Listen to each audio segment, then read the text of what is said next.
बंदी छोड़ सतगुरु रामपाल जी परमेश्वर जी की जय हो। सत्साई भाई और बहनों, बहुत बड़ी दया, बहुत बड़ी मेहर पूज्य गुरुदेव भगवान की, सतगुरु रामपाल जी परमेश्वर जी की, जिनके शुभ आशीर्वाद से, विशेष आशीर्वाद से आप और हम सभी सत्सेवक भाई बहन साध संगति से जुड़कर अपने आत्मा के कल्याण हेतु हर प्रकार से मर्यादाओं में रहते हुए, संघर्ष करते हुए निरंतर भक्ति मार्ग पर आगे की ओर बढ़ रहे हैं। भाई और बहनों, इस कलयुग की बिचली पीढ़ी में पूज्य गुरुदेव भगवान की आप और हम सभी आत्माओं के ऊपर एक विशेष रजा है, विशेष मेहर है। और ऐसी विशेष मेहर गुरुदेव भगवान केवल अपनी चंद पुण्यात्माओं पर ही करते हैं। तो भाई और बहनों, गुरुदेव भगवान के तत्व ज्ञान युक्त अमर सत्संगों के ऊपर उन्हीं के आशीर्वाद से उन सत्संगों का सार समझने की प्रक्रिया जारी है। और आज का हम वीडियो शुरू करें उससे पहले पूज्य गुरुदेव भगवान से अरदास करेंगे, गुरुदेव भगवान की वंदना करेंगे, क्योंकि उनके आशीर्वाद के बिना भाई और बहनों कुछ भी संभव नहीं है, कुछ भी। बंदी छोड़ सतगुरु रामपाल जी परमेश्वर जी की जय हो। परम पिता परमात्मा, सारी सृष्टि के सृजनहार, कुल मालिक, असंख्य ब्रह्मांडों के स्वामी, जगत गुरु, तीनों लोकों में प्रवेश करके सबका धारण पोषण करने वाले राजाधिराज, आत्माधार, नाथों के नाथ, देवों के देव महादेव, सर्वेश्वर महेश्वर, मृत्युंजय, अजरो अमर, आदि अनादि सनातनी प्रभु, जगत पिता जगदीश्वर, श्री श्री 1008 की उपाधि के वास्तविक अधिकारी, अकाल मूरत, शब्द स्वरूपी राम वासुदेव, सर्वगतम ब्रह्म, परम पूज्य, प्रथम पूज्य, परम संत, परम पुरुष, परम धनी, परम दयालु, सत्य कबीर, हक्का कबीर, अल्लाहु कबीर, अल्लाहु अकबर, बाखबर, अल्लाह ताला, जगत के तारणहार, जगत के मुक्तिदाता, जगत के जगन्नाथ, हारे के सहारे, हिंदुओं के राम, मुसलमानों के अल्लाह, सिखों के वाहिगुरु, ईसाइयों के मसीह, दया के सागर दयानिधि, करुणा के सागर करुणानिधि, स्वयंभू परिभू, संकट मोचन, कष्ट हरण, मंगल करण, दुख भंजन, अविगत कबीर, निर्विकार निर्विषम परमात्मा, अलय अलेख सतगुरु, आदि अनादि सतगुरु, असली मर्यादा पुरुषोत्तम, असली राम, असली कृष्ण, असली घनश्याम, असली मुरारी, राजाओं के राजा, महाराजाओं के महाराजा, शहंशाहों के शहंशाह, सम्राटों के सम्राट, भगवानों के भगवान, अल्लाहों के अल्लाह, प्रभुओं के प्रभु, मसीहाओं के मसीह, सच्चे वाहिगुरु, बाबाओं के बाबा, पीरों के पीर, सेठों के सेठ, जगत सेठ, सावड़सा सेठ, सर्वगुण संपन्न, अनंत कोटि कलाओं के स्वामी, अनंत कोटि ब्रह्मांडों के नायक, योगियों में महायोगी, ध्यानियों में महाध्यानी, सिद्धों में परम सिद्ध, ज्ञानियों में तत्व ज्ञानी, ब्रह्म ज्ञानी, महाज्ञानी, परम ज्ञानी, सर्वश्रेष्ठ ज्ञानी, विज्ञानी, युवा कबीर, समर्थ कबीर, असमवात, अमित ओजा, सच्चे रहनुमा, करीम अल्लाह, सुभान अल्लाह, दुनिया के अंतिम पैगंबर, 8 सितंबर 1951 से गांव धनाना, जिला सोनीपत, हरियाणा, भारतवर्ष की पावन भूमि पे प्रकट रियल कल्कि भगवान श्री नारायण साकार हरि, श्री बाबा साहेब, नूर अनंत परमात्मा, सच्चे दरवेश, सच्चे बाखबर, संत शिरोमणि सतगुरु रामपाल जी परमेश्वर जी के चरण कमल में साध संगति से जुड़े हुए देश विदेश से आप और हम सभी सत्सेवक भाई बहनों का अनंत कोटि दंडवत प्रणाम। तो भाई और बहनों, पूज्य गुरुदेव भगवान की विशेष रजा के बिना, उनकी विशेष मेहर के बिना साध संगति से जुड़ना या साध संगति से जुड़कर गुरुदेव भगवान के इस अमर तत्व ज्ञान को समझना बेहद मुश्किल है, क्योंकि परमेश्वर ने वर्तमान समय में एकमात्र जरिया जहाँ से आत्माएं अपने गुरु को परमात्मा के रूप में स्वीकार करेंगी, हृदय से ज्ञान को आधार बनाकर, ये तरीका गुरुदेव भगवान ने केवल साध संगतियों के माध्यम से शुरू करवाया है। केवल साध संगति के माध्यम से, साध संगति से जुड़े बिना आप जी ज्ञान को आधार बनाकर गुरु को परमात्मा नहीं मान सकते। और यदि आपने ज्ञान को आधार बनाकर गुरु को परमात्मा मान भी लिया तो आप जी मर्यादा में रहकर भक्ति नहीं कर सकते। इसलिए परमेश्वर ने अपनी गैर हाजिरी में बरवाला कांड 2014 के बाद हिसार जेल में बैठकर साध संगतियां शुरू करवाई और परमात्मा हिसार जेल में बैठकर यही देख रहे हैं कि मेरे सतलोक जाने के बाद ये आत्माएं किस तरह से मेरे मिशन को आगे बढ़ाएंगी, मेरे मिशन को बर्बाद करेंगी या मेरे मिशन को ऊंचाइयों पर लेकर जाएंगे। इसी बात की रिहर्सल गुरुदेव भगवान वर्तमान में हिसार जेल में बैठकर देख रहे हैं। और निसंदेह भाई और बहनों, दूध का दूध पानी का पानी हो चुका है। गुरुदेव भगवान का कलयुगी परिवार, उनके बेटा बेटी, भाई बंधु, रिश्तेदार, ये कोऑर्डिनेटर, नामदान संचालक, आश्रम संचालक, ये सब के सब गुरुदेव भगवान के मिशन को पाताल में लेकर जा रहे हैं, पाताल में। और परमेश्वर की चंद आत्माएं साथ संगति से जुड़कर गुरु की गैर हाजिरी में इस प्रकार से भय मानकर, डर कर कि जैसे गुरुजी साक्षात हमारे सामने खड़े हैं, पल पल गुरुदेव भगवान हमें देख रहे हैं, हमारे अंग संग हैं, छाया की तरह हमारे साथ में हैं और रहते भी हैं भाई और बहनों।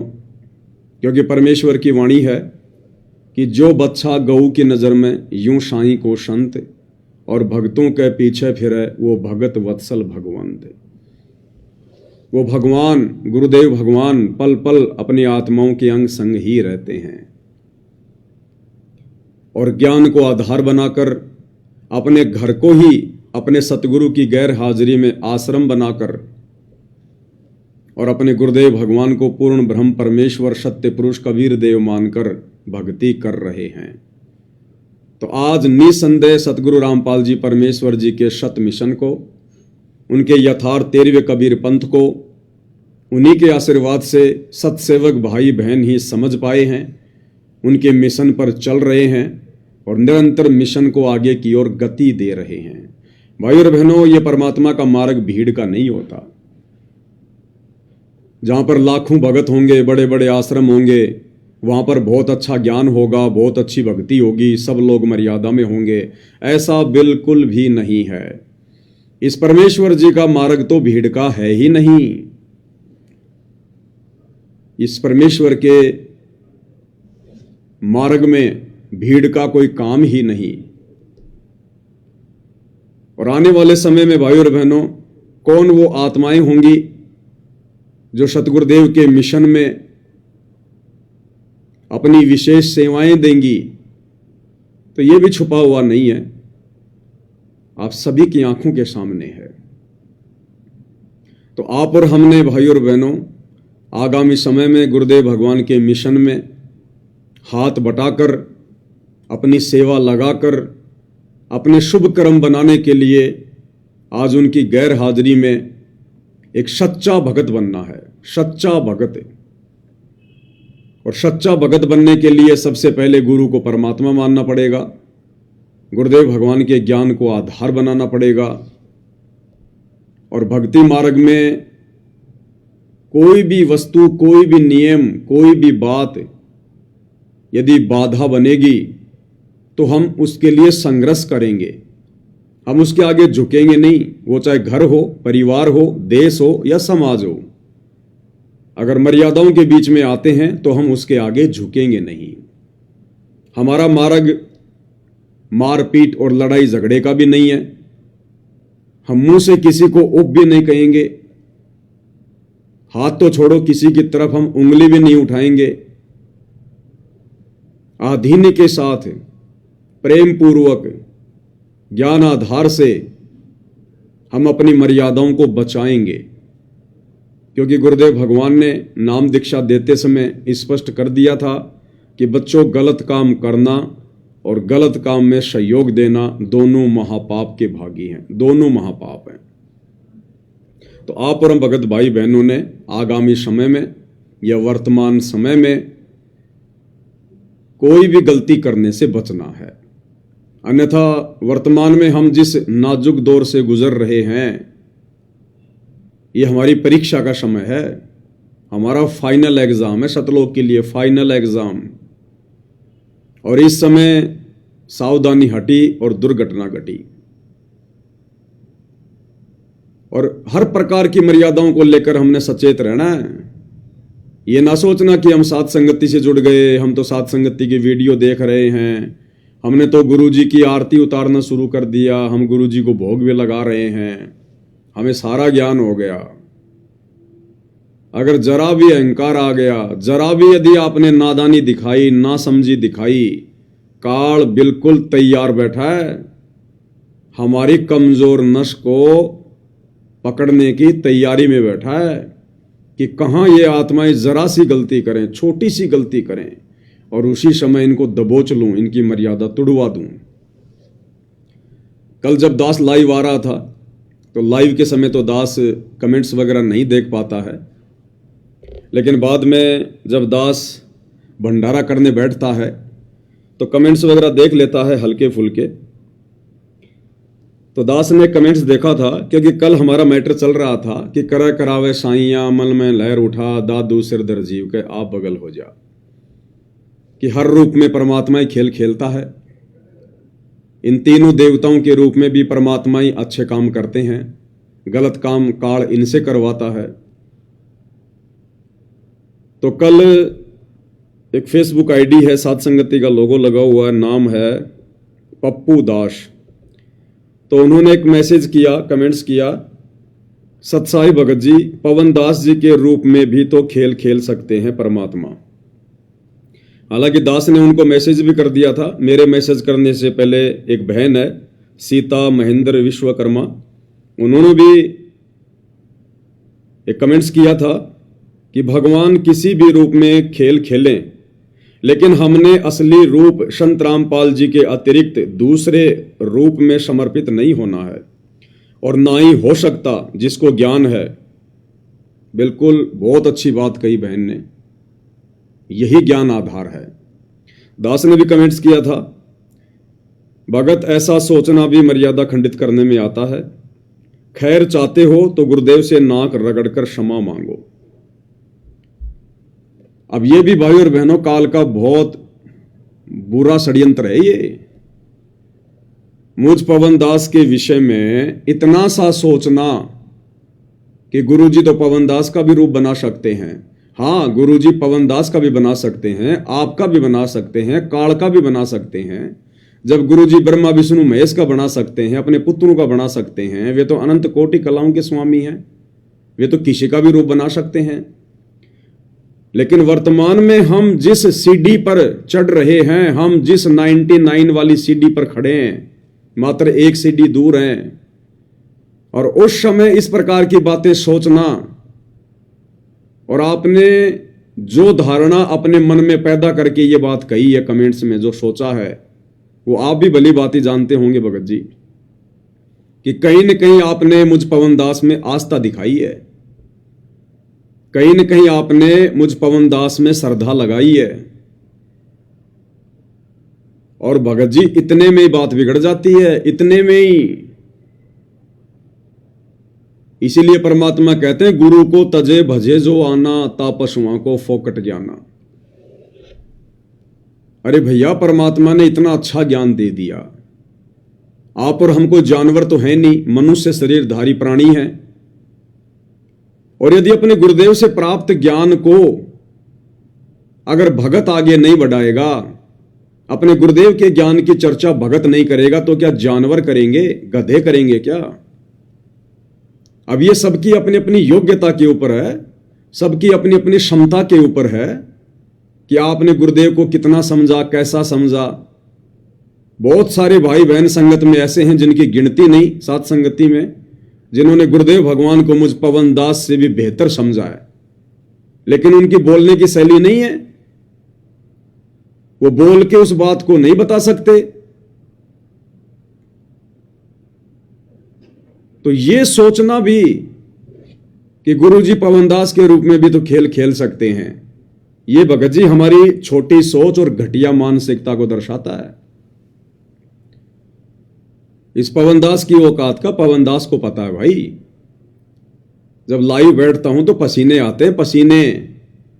अगर जरा सी गलती अगर बोलने में हो गई कहीं भी तो मेरे जीवन और मृत्यु का सवाल है ये।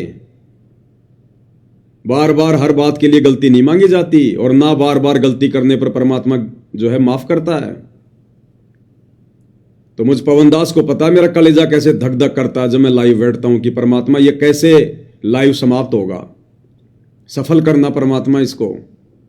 सारा दिन मुझे एक चिंता सी बनी रहती है, और आपने एक झटके में कह दिया मुंह उठा के कि गुरुजी पवन दास के रूप में भी तो खेल खेल सकते हैं। सिर्फ छोटी सी बात को लेकर कि पवन दास बहुत अच्छा बोल लेता है। अरे आप भी बोलो ना, मना किसने किया भाई? जानवर थोड़ी हैं, परमात्मा ने मुंह में जुबान दे रखी है, बोलिए, आप भी बोलिए, आप भी लाइव आइए, आप भी वीडियो बनाइए। परमात्मा ने किसी के हाथ थोड़े बांध रखे हैं, एक पवन दास को जिम्मेदारी थोड़ी दे रखी है। परमात्मा ने तो समान रूप से अपने ज्ञान की वर्षा की है, और जो जैसा अपने गुरुजी के ज्ञान को समझेगा, अपने गुरुजी को समझेगा, वो तो वैसा ही उनका बखान करेगा, उनकी महिमा करेगा। भगत का और क्या काम है? भगत का यही काम है, अपनी भक्ति करो और भगवान के ज्ञान का प्रचार करो। ये सोशल मीडिया दे दी भगवान ने, हम साथ संगति से लाइव जुड़कर भगवान के ज्ञान का प्रचार कर रहे हैं। और कोई अगर दो शब्द अच्छे मुंह से निकाल देता है तो उसमें जीव का श्रेय है क्या? ये सद्बुद्धि भी तो भगवान दे रहे हैं। मुझ पवन दास का इसमें कोई श्रेय है क्या, कोई रोल है क्या? मैं तो हर बार कहता हूं, और आप लोगों के द्वारा फिर ये बात सोच लेना, पता है आपने अपनी कितनी भक्ति का सत्यानाश कर दिया। आपने एक मनुष्य जन्म गवा दिया, अगर आपने इस भाव से ये बात सोचकर कही है तो। अगर आपने मुझ पवन दास में जरा भी श्रद्धा व्यक्त करके, या मुझ पवन दास में सतगुरु रामपाल जी को देख करके अगर आपने ये बात कही है, क्योंकि ये तो आपकी अंतरात्मा ही जान सकती है भगत जी, तो आपने अपना ये मनुष्य जन्म बर्बाद कर दिया, और अगले की कोई गारंटी नहीं भाई। अगर अपनी गलती का पश्चाताप है तो सतगुरुदेव भगवान से इसी समय नाक रगड़ रगड़ के क्षमा याचना मांग लीजिएगा। ये छोटी मोटी गलती नहीं है, भक्ति मार्ग की सबसे बड़ी गलती है, सबसे बड़ी गलती। ये गलतियां भक्ति मार्ग में जायज नहीं है। कल को भाई बहन मेरे वीडियो उठाकर उनके ऊपर वीडियो बनाएंगे, और मेरे वीडियो के ऊपर कोई और अच्छे से समझाने वाला भगत मिल जाएगा, तो क्या उसके ऊपर आस्था लगा लोगे कि इस भगत के रूप में तो गुरु जी हैं, इस भगत के रूप में तो पवन दास आ गया? पवन दास कोई भूत है क्या? गुरु जी कोई प्रेत है क्या जो मुझ पवन दास के अंदर आ जाएंगे? कोई भूत है गुरु जी? ये सबसे बड़ी गलती है भक्ति मार्ग में, सबसे बड़ी गलती। भाई हम तो महिमा करेंगे गुरु जी की, हमें तो महिमा करने के लिए भगवान ने जुबान दी है। जिव्या तो वाये बलि जो रटे हरि को नाम, नहीं तो काट के फेंक दियो मुख में भलो ना चाम। हमें गुरुदेव भगवान ने जिस मकसद के लिए जुबान दी है, हम तो भाई वही करेंगे, और वही हम कर रहे हैं, और अंतिम श्वास तक यही चलेगा। अब यदि कोई इक्का दुक्का अपना कोई कर्म बिगाड़ रहा है तो उसमें हमारा दोष नहीं है, फिर उसमें पवन दास का दोष नहीं है। उसकी अपनी नादानी है, नासमझी है, अज्ञानता है, मूर्खता है, वो खुद ठोकर खाएगा। 650 साल पहले बनारस के तोतादरी शहर में पंडितों के भंडारे में, और परमात्मा ने एक भैंसे राम के ऊपर थपकी मार के और मनुष्य की भाषा में वेद मंत्र बुलवा दिए, साथ में उनका अनुवाद भी करवा दिया। तो क्या झोटा राम के अंदर हम कबीर भगवान को देखने लग जाएं, उस भैंसे राम की पूजा करने लग जाएं, उस जानवर की महिमा करने लग जाएं क्या? ठीक इसी प्रकार हम सब जानवर हैं, भले हमारे को मनुष्य शरीर प्राप्त है, लेकिन उस परमेश्वर की नजरों में तो हम जानवर ही हैं। उस परमेश्वर की तुलना में तो हम जानवर ही हैं। और एक जानवर को, एक मुझ जैसे नीच को, कमीण को, जानवर को, गधे को, सुअर को आप सतगुरु रामपाल जी भगवान से कंपेयर कर रहे हैं। यह गलती क्षमा योग्य नहीं है, क्षमा योग्य। यह कर्म बनाने का समय है, ये कर्म बिगाड़ने का समय नहीं है। मुझ जैसे तो ना जाने आने वाले समय में कितने भगत खड़े होंगे। ये दुनिया भर के लोग जो आज मोटिवेशनल वीडियो बनाते हैं यूट्यूब पर, बड़ी बड़ी उन कंपनी के एम्प्लॉयज के लिए, ताकि वो लोग ढंग से उस कंपनी की मार्केटिंग करें, उनको बोलने का जो है वो तजुर्बा आ जाए। ये दुनिया भर के मोटिवेशनल स्पीकर मैं क्या बोलता हूं, उनके पैर के बराबर नहीं हूं मैं।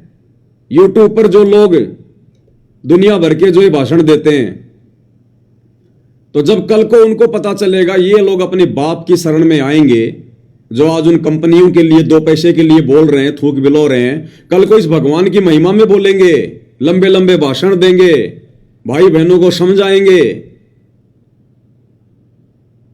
तो उन सबके जाके फिर पैर पकड़ लेना कि लो जी पवन दास तो कुछ भी नहीं, ये लो जी पवन दास से भी बढ़िया बढ़िया बोलने वाले।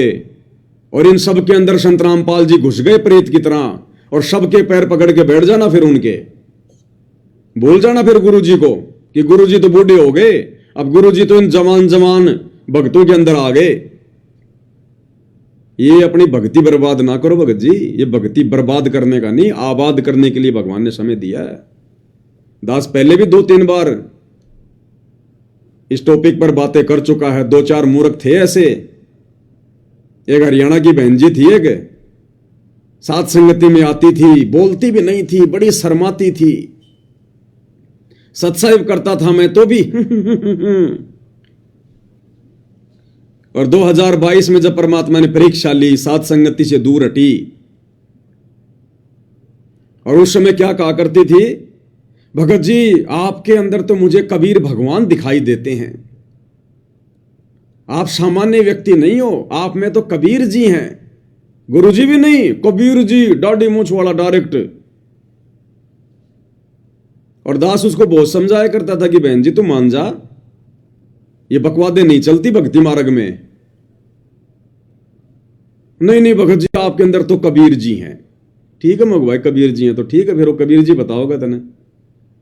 उस परीक्षा में फेल हो गई, छोड़ गई सात संगतियां, वापस चली गई आश्रमों में, और उसने 85,000 रुपए की सेवा दी थी उस समय। मना करने के बावजूद भी मैंने कहा बहन जी मुझे आवश्यकता नहीं है। बोला ना भगत जी मेरी तो सेवा लगी नहीं अभी तक। मैं बोला लगा दे। मैंने कजोड़ भगत जी के उस समय उनको खाता नंबर दे दिए, उसने सेवा भेज दी। 2022 की परीक्षा हुई, वो फेल हो गई, और उसके बाद में उसके फोन आने लगे मेरे पास में, भगत जी मेरे 50,000 रुपए दो, मेरे 50,000 रुपए। मैंने कहा भैया मेरे बेटे की शादी में दिए थे क्या? मुझे दहेज में दिए थे, दान में दिए थे, सेवा के लिए दिए थे, सेवा में लग गए, मैं किस किस के दूंगा? लोगों ने मुकदमे कर रखे, तू भी कर दे जा। उसके बाद वो तो शेरनी बन गई, जो सात संगति में आती थी, मेरी तरफ देखकर शर्माया करती थी, बोलती भी नहीं थी। बोले मेरे घर में सारे के सारे पुलिस वाले हैं, तेरी वो दुर्गति करवा दूंगी मैं, तू क्या अपना आपने वो समझा है? मगो भाई तू जिंदाबाद और तेरे पुलिस वाले जिंदाबाद है। वो 50,000 रुपये तो बहन तने मिलने को नहीं, चाहे तू सिर पटक ले। वो तो परमात्मा की सेवा में दिए थे उस समय, तेरे को सद्बुद्धि दे रखी थी भगवान ने, और वो सेवा में लग गए। और ये चाहे तू तेरा आईजी ले आ, चाहे तेरा डीआईजी ले आ, 2 महीने और जेल में बैठ के आ जाऊंगा बहन जी, बढ़िया परमात्मा का भजन कर लूंगा, इससे ज्यादा तो तू कुछ नहीं कर सकती। फिर उसके फोन आने बंद हुए। तो भाई जब ये काल सिर पे बैठ जाता है ना, भगत जी कुछ भी सोचने नहीं देता है, तो कहीं न कहीं आपकी मर्यादा खंडित है। जो आपने इतना बड़ा दोष देख लिया अपने भगवान में। ये छोटी मोटी गलती नहीं है, भक्ति बर्बाद करने वाली गलती है ये। पवन दास में परमात्मा, मुझ दास को पता है मेरी औकात का भगत जी। हम ऐसे तो मार खाते आ रहे हैं युगों युगों से। आज से पहले उन पंडितों में जिनके मोटे मोटे पेट थे, लंबी लंबी जिनकी जटाएं थी, हम उनको भगवान मान के पूज रहे थे कि इनमें ब्रह्मा विष्णु महेश घुसे हुए हैं। भगवान ने तत्व ज्ञान देकर उनसे पीछा छुटवाया, तो हमारे जैसे जानवरों में तुम जो है भगवान देख रहे हो। भाई ये बुद्धि भ्रष्ट है, बुद्धि भ्रष्ट। आपकी मर्यादा टूटी है कहीं न कोई, नहीं तो ऐसे गंदे विचार आ नहीं सकते मन में। तो ये भाई और बहनों बहुत सावधानी रखने की आवश्यकता है। ये काल ऐसे ठगेगा, जरा सा पॉइंट देखेगा, जरा सा पॉइंट, मुंह खोल के खड़ा है।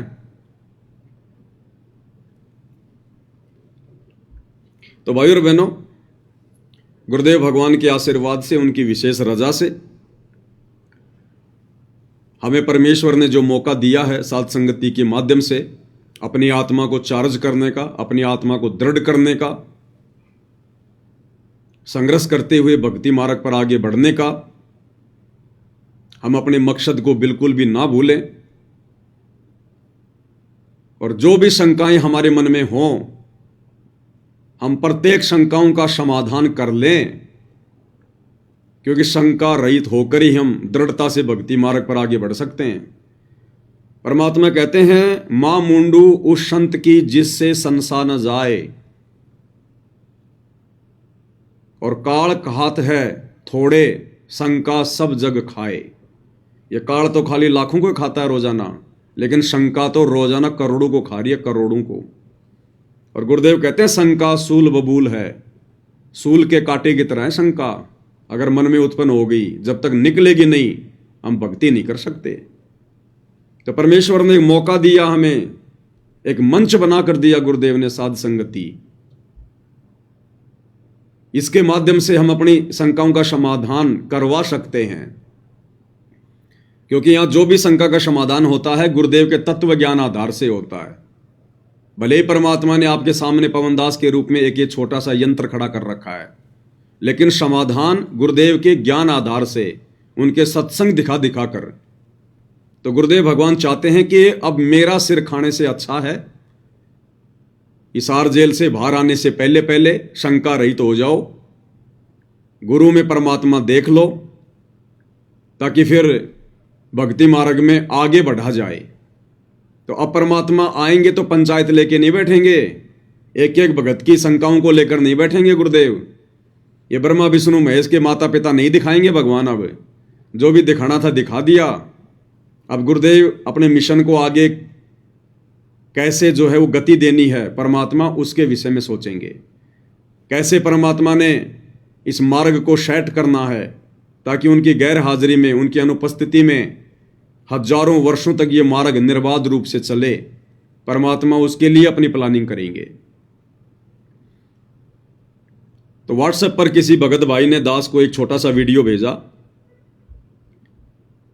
और उन्होंने कहा कि भगत जी मुझे एक शंका हो गई है, इसको लेकर अगर परमात्मा आपको प्रेरणा करें तो ज्ञान आधार से आप इसका समाधान कीजिएगा। और शंका क्या थी? गुरुदेव भगवान ने एक सत्संग में कहा कि जैसे हम लोग ये फिनाइल वगैरह से बाथरूम साफ करते हैं, पोंछा वगैरह लगाते हैं, या जैसे हम बीमार हो जाते हैं तो हम लोग इंजेक्शन लगवाते हैं, टैबलेट खाते हैं, दवा खाते हैं, तो वो दवा क्या करती है शरीर में जाकर, जो हानिकारक जीवाणु होते हैं उनको मारती है। अगर हम इंजेक्शन नहीं लगाएंगे, टैबलेट नहीं खाएंगे, उपचार नहीं करेंगे, तो वो जीवाणु जो हानिकारक हैं वो फिर हमें मार देंगे, और हम मर गए तो फिर भक्ति कैसे करेंगे। तो इसी संदर्भ में आगे गुरुदेव ने कहा कि जैसे कोई हिंसक जानवर है, कोई भेड़िया है, कोई सर्प है, कोई सांप है, अगर वो आपके घर में घुस जाए तो पहले तो उसको प्यार प्रेम से निकालो, फिर भी यदि वो नहीं निकल रहा है तो फिर उसको मार दें। उसको मारने से फिर पाप नहीं लगेगा। तो एक भगत जी को शंका हो गई, और शंका भी भाई और बहनों जाहिर है, क्योंकि अब साथ संगति से जोड़कर गुरुदेव भगवान ने हमें जिस पायदान पर पहुंचा दिया है, इस पायदान पर तो हम चींटी को भी नहीं मार सकते, चींटी को भी। सर्प तो बहुत लंबी चौड़ी चीज है, हम उसको कैसे मार सकते हैं। तो भगत के मन में जरा सी शंका होगी कि गुरुदेव ने जो कहा वो भी सत्य है, अगर मार देंगे तो उसका पाप भी नहीं लगेगा क्योंकि भगवान कह रहे हैं। लेकिन गुरुदेव ने ज्ञान ऐसा दे दिया, हम मार भी नहीं सकते। तो इसका कोई बीच का रास्ता, इसका कोई समाधान। तो देखो भाई और बहनों, पहले हम पूज्य गुरुदेव भगवान के मुख कमल से छोटा सा ये सत्संग सुन लेते हैं 56 सेकंड का। लगाते हो,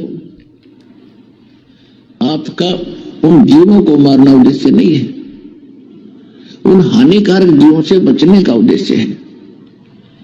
आपकी बॉडी में कोई डिफेक्ट होता है, कोई रोग लगता है, तो जीवाणु ही होते हैं वहां जो आपकी बॉडी को नाश करने पर तुले हुए होते हैं। उनके लिए जो गोली टैबलेट हम खाते हैं, औषधि खाते हैं, वो उन जीवाणुओं को ही मारती है।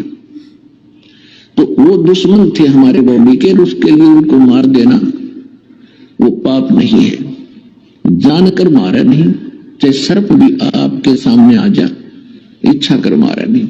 आपके घर में घुस जा और आपको लगे कि डस सकता है, तो उसको कोशिश करो निकालने की, नहीं निकला तो बेसिक मार दो, उसका पाप नहीं। तो इस तरह के हमने कर्मों को बचाना है और परमात्मा के विधान अनुसार हमने अपनी भक्ति को चलाना है। तो गुरुदेव भगवान ने जो बात कही वो भगत को समझ में नहीं आई, और भगत ने कहा कि भगत जी हम सर्प को कैसे मार सकते हैं। बिल्कुल भगत जी, अगर आपको परमात्मा ने प्रेरणा की है, आपने ये वीडियो भेजा है, तो परमात्मा ने एक संदेशा भक्तों को दिलवाना है। देखो भाई और बहनों, हम कोई सामान्य भगत नहीं हैं।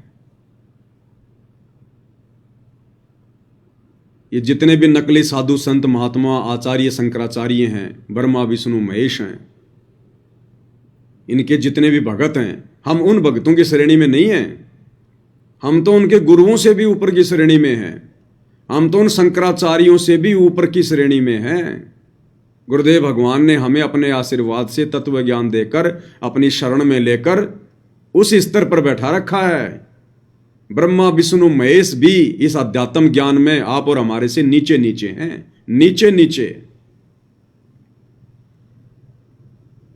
तो गुरुदेव ने जो कहा है वो भाई और बहनों उन सत भक्तों के लिए नहीं कहा। यह आदेश गुरुदेव का सर्व के लिए नहीं है, सबके लिए नहीं है। जैसे परमात्मा ने बताया कि शरीर में कहीं भी पीड़ा है, कहीं भी रोग है, कहीं भी चोट है, इंजेक्शन कहां लगाया जाता है? पीछे लगाया जाता है, कुल्ले पर, और वो उसी रोग पर जाकर अपना असर करता है वो दवा। तो गुरुदेव भगवान का जो ज्ञान है वो पहली से लेकर पीएचडी तक का है, क्योंकि सत्संग में हर श्रेणी के भगत भाई बहन बैठे होते हैं। किसी ने आज ही नाम लिया है, किसी को 1 महीना हो गया, किसी को सतनाम मिल गया, कोई सारनाम प्राप्त है, कोई 20 साल का भगत है। तो गुरुदेव के जो वचन होते हैं वो सबके लिए होते हैं, और जिसकी जैसी क्षमता होती है, जिसकी जैसी समझ होती है, उसी अनुसार वो गुरुदेव के वचनों को ग्रहण कर लेता है। तो गुरुदेव ने ये जो बात कही है कि आपके घर में यदि कोई सांप वगैरह घुस जाए, तो प्रथम तो उसको प्यार प्रेम से निकालने का प्रयास करो। फिर भी आपको लगता है कि अब ये डसेगा, मारेगा, तो फिर हम उसको मार दें, उसमें फिर कोई दोष नहीं है। यानी गुरुदेव ने सांप को मारने के लिए क्यों कहा कि हम यदि सांप को नहीं मारेंगे तो सांप फिर हमें मारेगा। इसीलिए तो, ताकि हमारा शरीर बचा रहे, इसीलिए तो कहा परमात्मा ने। इस आधार से भाई और बहनों, अगर कल को हमारा पड़ोसी जबरदस्ती हमारे से झगड़ा कर ले, हमारे घर में घुस जाए, तो प्रथम तो हम उसको प्यार प्रेम से कहेंगे, भाई देख तू मान जा, मैं भगत आदमी हूं, क्यों परेशान कर रहा है, मुझे अपनी भक्ति करने दे। प्रथम तो प्यार प्रेम से उसको बाहर निकालेंगे, और फिर भी वो जबरदस्ती हमें मारने पर आतुर हो, लठ हाथ में ले रखा हो, धारमदार कोई हथियार हाथ में ले रखा हो, या कोई फौज पुलिस से रिटायरमेंट हो अपनी बंदूक लेके आ गया हो, कि नहीं आज तो मैं तेरा भगत जी काम ही तमाम करूंगा, तो क्या भाई और बहनों फिर हमने उस व्यक्ति को मार देना चाहिए? भाई अन्यथा वो हमारे को मार देगा, फिर हम भक्ति कैसे करेंगे? भाई गुरुदेव ने यही तो कहा कि प्रथम तो सांप को, जो आपको मारना चाहता है, आपको डसना चाहता है, आपका जीवन समाप्त करना चाहता है, प्रथम तो प्यार प्रेम से बाहर निकालो, नहीं निकलता तो फिर मार दो। तो ऐसे ही आपका पड़ोसी या अन्य कोई व्यक्ति जबरदस्ती आपके घर में घुसकर, क्योंकि ये तो कलयुग है, यहां तो जबरदस्ती की आफत दरवाजे पे खड़ी रहती है, तो यदि वो आपको मारने आ जाए और बंदूक हाथ में लेके आ जाए कि बस आज तेरे को मारूंगा, तो गुरुदेव के इस सत्संग आधार से तो फिर हमने उस व्यक्ति को मार देना चाहिए कि वरना ये मुझे मारेगा। और मार दिया तो फिर क्या होगा? मार दिया तो फिर क्या होगा? फिर जेल में बैठ के भक्ति करने की, जेल में बैठ के भक्ति करनी पड़ेगी पूरी उम्र। तो गुरुदेव के कहने के भावार्थ को समझिए भाई और बहनों। गुरुदेव ने यह सत्संग उन नादान भक्तों के लिए, उन मर्यादाहीन भक्तों के लिए बोला है जो भक्ति भी कर रहे हैं लेकिन मर्यादाओं में नहीं है, जो अपने सतगुरु को और भक्ति को हल्के में ले रहे हैं। उन आत्माओं के लिए गुरुदेव ने कहा है, अगर कोई शरप या कोई ऐसा जानवर, कोई भेड़िया वगैरह अगर आपके घर में घुस जाए या आपको मारने पर आतुर हो, तो आप उसको मार दो, वो पाप आपको नहीं लगेगा। क्यों कहा गुरुदेव ने? कि वो मर्यादा में तो है नहीं, उसकी पूरी श्रद्धा, पूरा विश्वास तो अपने भगवान पर है नहीं, और भगवान उसी की मदद करेगा जो मर्यादा में होगा, जिसको विश्वास होगा। कहे कबीर सुनो वे साधो, मैं तो हूं विश्वास में। तो गुरुदेव ने उन मर्यादाहीन भक्तों को इस प्रकार का आदेश दिया है कि मैं तो उनका कोई बचाव जो है कर नहीं पाऊंगा उन विशेष परिस्थितियों में, क्योंकि वो मर्यादा में नहीं है, और मर्यादा में नहीं है तो वो सांप या भेड़िया उसको मारेगा, और मारेगा तो उसका मनुष्य जन्म बर्बाद हो जाएगा। इससे अच्छा है उस सांप को, भेड़ियों को वो मार दे, कम से कम उसका शरीर तो बचा रहेगा, टूटी फूटी भक्ति तो करता रहेगा। अन्यथा सांप उसको मार देगा, खा जाएगा, डसेगा उसको, भेड़िया मार देगा उसको। तो ये उन अमर्यादित भक्तों के लिए परमेश्वर ने ये बात कही है, और गुरुदेव ने अपने मुख कमल से बोल दी, तो फिर परमात्मा उसका पाप उस भगत को नहीं लगने देगा, बस उसका शरीर फिर सुरक्षित रहेगा, वो नालायक भक्ति करता रहेगा अपनी। और भाई जो मर्यादा में है, जिसका विश्वास अपने गुरुदेव भगवान पर है, जो अपने गुरु को परमात्मा मान लिया है, और जिसने अपना तन मन धन अपनी आत्मा के कल्याण के लिए अपने गुरुदेव के चरणों में न्योछावर कर दिया है, उसका तो शेर भी बाल बाका नहीं कर सकता। शेर भी, काल भी 100 कदम दूर रहेगा उस भगत से, काल भी। फिर सर्प क्या बिगाड़ लेगा भाई उसका? सर्प क्या बिगाड़ लेगा? फिर भगवान कौन से दिन काम आएगा? फिर भगवान कौन से दिन हमारी मदद करेगा? कौन से दिन हमारी हेल्प करेगा? इसके लिए भाई और बहनों हमने सत्संगों को आधार बनाना पड़ेगा। सत्संगों को, मान लीजिए मैं पवन दास मर्यादा में हूं, जो मर्यादा मुझे गुरुदेव ने बता रखी है, मैं गुरुदेव के प्रत्येक वचन में चल रहा हूं। अनजाने में भले मेरे से गलती हो रही हो, लेकिन जानबूझ के मैं नहीं कर रहा। जितना मुझे ज्ञान है, जितना मैं गुरुदेव की मर्यादाओं से परिचित हूं, और मैं अपना जीवन अपने गुरुदेव के चरणों में समर्पित कर चुका हूं, तो सर्प मेरा बिगाड़ क्या लेगा? अगर मुझे डस भी लेगा तो मेरा बिगाड़ क्या लेगा? वो जहर मेरे ऊपर असर ही नहीं करेगा, क्योंकि गुरुदेव ने कह रखा है कि जो मर्यादित भगत है उनके ऊपर काल का विधान लागू नहीं होता। तो ये सर्प से डसना, अकाल मौत होना, ये काल का विधान है, ये मर्यादित भगत के ऊपर लागू नहीं है।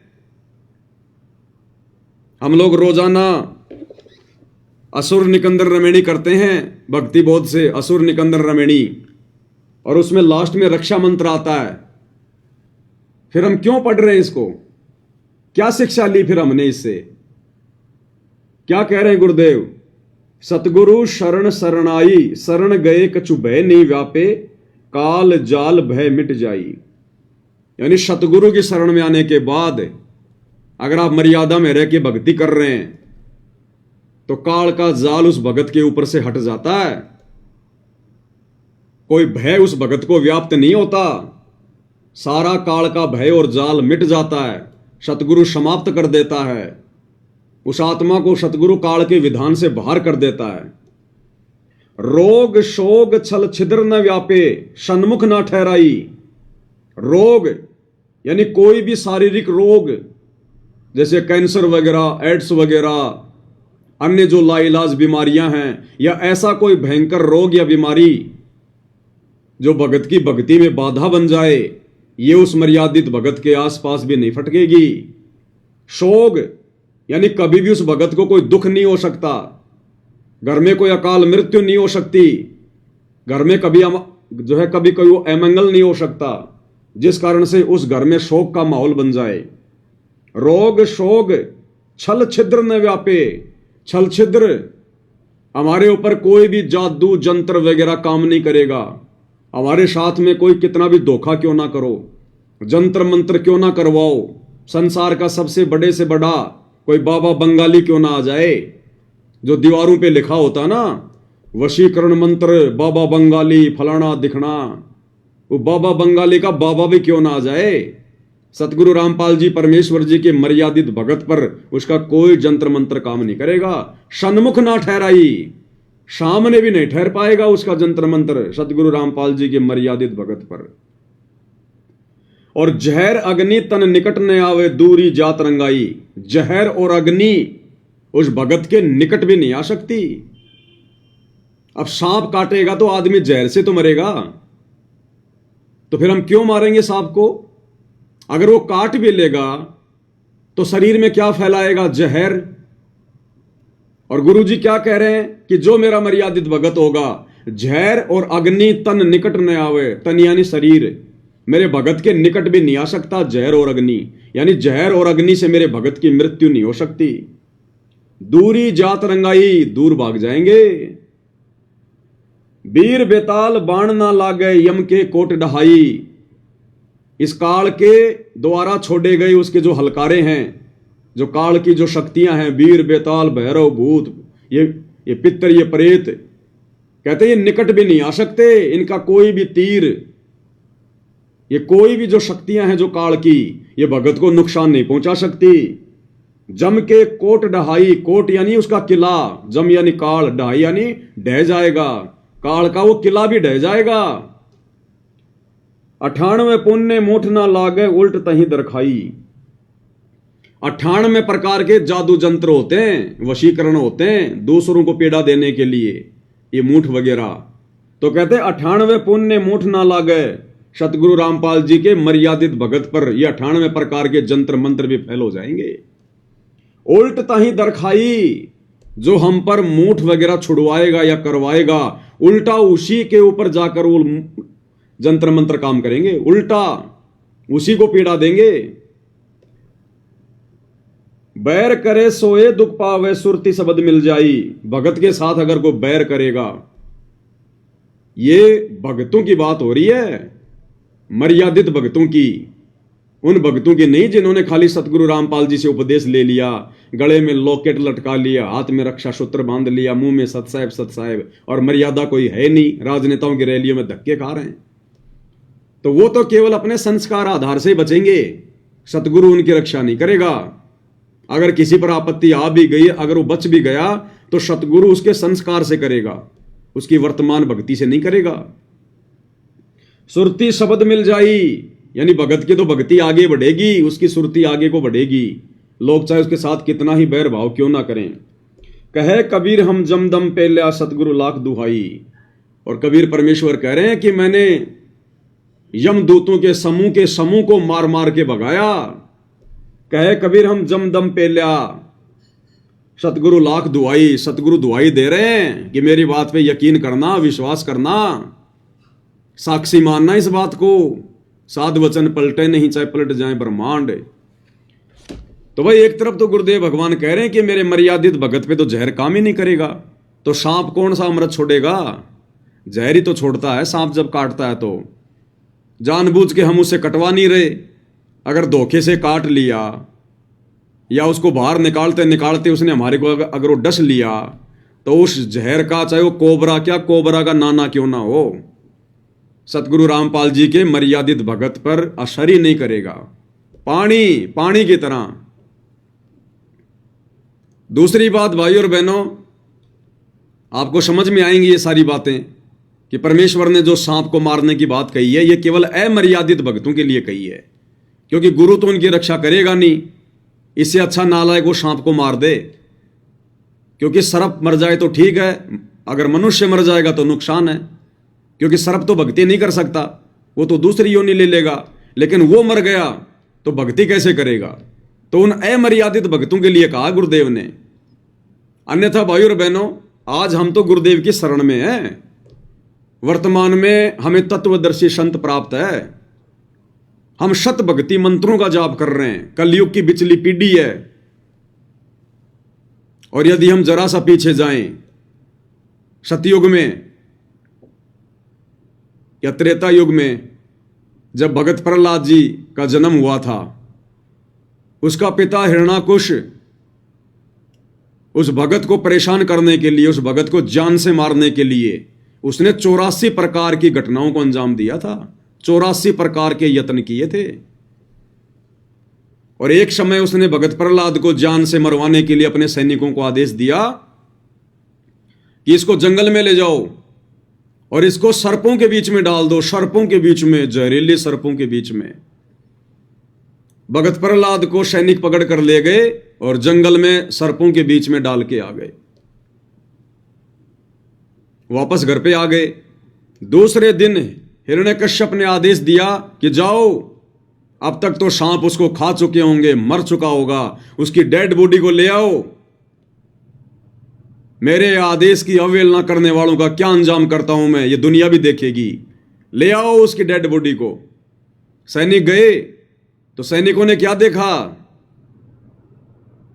दोपहर का समय था, धूप बहुत ज्यादा थी, सैनिकों के पसीने पसीने, और जब वो गए वहां पर कि वो मर चुका होगा, सैनिकों ने देखा वो जहरीले सर्प बहुत सारे, सैकड़ों की संख्या में, और भगत प्रहलाद के ऊपर अपने फण उठाकर छाया करके बैठे थे, छाया करके।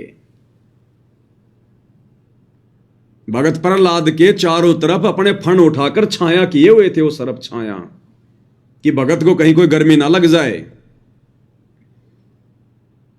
फिर आज हम सर्प क्यों मारेंगे? हम क्यों मारें? हमें किस बात का भय? अरे उस समय ना तो भगत प्रहलाद सतगुरु की शरण में था, ना उसको तत्व ज्ञान था, ना वो कोई शत भक्ति मंत्रों का जाप कर रहा था, ना उसको शतनाम प्राप्त था। केवल उसकी पिछली भक्ति के फलस्वरूप। और वो जहरीले सर्प, अब सतयुग के त्रेता के सांप भी कितने बड़े बड़े होंगे, कितने जहरीले होंगे, और वो भगत प्रहलाद के ऊपर छाया करके खड़े हैं। किसकी मेहरबानी से, किसके आशीर्वाद से? सतगुरु रामपाल जी परमेश्वर जी के आशीर्वाद से, इस कबीर भगवान की मेहरबानी से। फिर हमें किस बात का डर है भाई? हम तो आज सतगुरु की शरण में हैं, धरती पर सतगुरु प्रकट है, हर प्रकार से गुरुदेव ने सत भक्ति दे दी, गारंटी दे रहा है कि अगर मेरी शरण में रहोगे, मर्यादा में रहोगे, काल भी तुम्हारा बाल बाका नहीं कर सकता। फिर हम एक सांप को मारेंगे? फिर हमसे बड़ा अज्ञानी और मूर्ख भगत कौन होगा? ये उदाहरण दिए भगवान ने, सत्संग इसीलिए किए ताकि जब हमारे सामने ऐसी धर्म संकट की स्थिति उत्पन्न हो जाए तो हम मर्यादा तोड़ने से बचें। अरे और तो छोड़ो, अरे मीराबाई ने तो जहरीले शराब का और जहरी पी लिया था भगवान का नाम लेकर। परमात्मा पे विश्वास करके उसके देवर ने, राणा ने जहरीले सर्प का विष मंगवाया था कि जीभ पर रखते ही मर जाए। अरे आजकल के सांप तो यूरिया, क्योंकि खेती सब यूरिया हो गई। अब चूहे क्या खाएंगे? फसल खाएंगे, कीड़े मकोड़े खाएंगे, चारों तरफ यूरिया यूरिया है। सांप उन चूहों को खाएंगे, चारों तरफ यूरिया यूरिया है, पेस्टिसाइड है। आजकल के तो सर्पों का जहर भी निष्क्रिय हो चुका है। और मीराबाई को जिस सर्प का जहर मंगवाकर मारने का प्रयास किया गया था, वो कितना जबरदस्त जहर था। और अपने भगवान पर विश्वास करके उसने तो जहर पी लिया था। वो तो बेचारी इतने सत्संग भी नहीं सुनती थी, लेकिन उसने विश्वास किया। वो जहर उसका बाल विवाह का नहीं कर पाया, क्योंकि मालिक की वाणी है, जहर अग्नि तन निकट न आवे, दूरी जात रंगाई। बताओ फिर हम क्यों डर रहे हैं भाई? फिर हम क्यों सर्प को मार देंगे? अरे सर्प को मारने की नौबत ही ना पड़े, मर्यादा में रह के भक्ति करो ना। परमात्मा सर्प तुम्हारे निकट ही नहीं आने देगा। परमात्मा तुम्हें कभी ऐसी परिस्थितियों में पड़ने नहीं देगा। अगर हम गुरु को परमात्मा मान के मर्यादा में रह के भक्ति करेंगे तो फिर हमें डर किस बात का? और एक सत्संग में गुरुदेव भगवान ने क्या कहा? गुरुदेव भगवान ने कहा कि जब भी तुम्हारे ऊपर ऐसी कोई आपत्ति आवे, कोई आपदा, कोई संकट आवे, डगमग मत होना। अगर तुम्हारा कति सर्वनाश भी होने वाला हो, सर्वनाश, सर्वनाश किसको कहते हैं? यानी सब कुछ लुटना हो, पिटना हो, इंसान ने बर्बाद होना हो, तो गुरुदेव कहते हैं तुम्हारा यदि कति सर्वनाश भी होना हो, आपत्तियों के कितने भी बादल क्यों ना जो है मंडरा रहे हो, तुम एक बार अपने भगवान पे विश्वास करके देखना। विश्वास करके, अरे अगर कोई अमर्यादित भगत भी अगर विश्वास कर ले तो परमात्मा ने उस अमर्यादित की भी उसके विश्वास आधार से रक्षा करनी पड़ती है। तो क्या कह रहे हैं गुरुदेव भगवान? अपना आत्मा हमारा इतना दल कमजोर हो चुका है कि हम वहां तक बुद्धि उठती नहीं ना, दल डटता कि हम भगवान पे इतना विश्वास कर सके। जैसे कहते हैं कि तुलसी बेरुआ बाग में शीतत भी मुरझावे, राम भरोसे जो रहे वो पर्वत पर लहरावे। बगीचे के अंदर बूटा लगा दिया, पौधा लगा दिया, सिंचाई करते करते खत्म हो जाता है, मुरझा जाता है। राम भरोसे पर्वत के ऊपर कोई संभालने वाला नहीं, कोई सिंचाई करनिया नहीं। कहते राम भरोसे जो रहे पर्वत पर लहरावे। तो हमारा इतनी बुद्धि उठती नहीं, लेकिन इसको उठाने का ये प्रोसीजर है। एक दिन ऐसी दृढ़ता होगी आपके अंदर, जो सर्वनाश होता दिखा आपने, आप दृढ़ रहना भगवान के ऊपर, फिर देखना ऐसा बादल टल जाएगा दुख का, तो सोच भी नहीं सकते आप।